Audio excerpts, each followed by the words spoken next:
जैसे जैसे हम एंगल आई का मान बढ़ाते जाएंगे वैसे वैसे आर का भी मान क्या होता जाएगा, बढ़ता जाएगा। इसका टॉपिक क्या हम लोग का, प्रकाश का परावर्तन, रिफ्लेक्शन ऑफ लाइट। हम क्या जानते हैं कि जब कोई भी प्रकाश की किरण, ठीक है, जब किसी पॉलिशदार या चिकने तल पर पड़ती है तो उसकी अधिकांश भाग उसी माध्यम में वापस लौट जाने की घटना को क्या बोला जाता है, क्या बोला जाता है, रिफ्लेक्शन ऑफ लाइट बोला जाता है, प्रकाश का परावर्तन।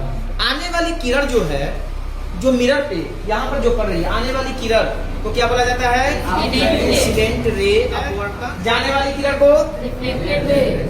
इसमें दो एंगल बनता है, जो एक नॉर्मल होता है जो मिरर के साथ 90 डिग्री के साथ रहता है, राइट। अच्छा, जो इंसिडेंट रे है एंड नॉर्मल के बीच जो एंगल बनता है, कौन सा एंगल होता है, जिसको हम कहते हैं आपतन कोण। क्या कहते हैं, आपतन कोण।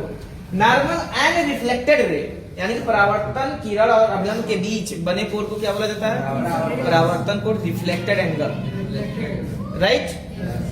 तो इसका छोटा सा हम यहाँ पे प्रयोग देखेंगे। तो यहाँ पे ही है, ठीक है, तो यहाँ पे ध्यान से आप देखेंगे, यहाँ देखिए आपको दिखाई दे रहा होगा कि जो ये किरण जा रही है, इसको मान लेते हैं सन रेज, ठीक है, ये इंसिडेंट रे हो गया। जो यहाँ से रिफ्लेक्ट होके देखिए ऊपर तक जा रहा है, यहाँ से लाइन दिख रही होगी आपको, ये कौन सी लाइन कहलाएगी, रिफ्लेक्टेड रेज, राइट। और यहाँ पे बीचों बीच में एक यहाँ पे हम लाइन मारेंगे जिसे हम कहते हैं नॉर्मल, अभिलंब।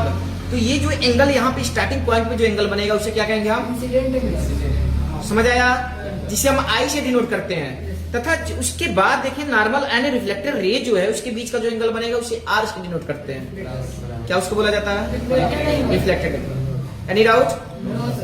देखिए यहाँ पर क्या इसके टोटल कितने रूल होते हैं, 2 रूल।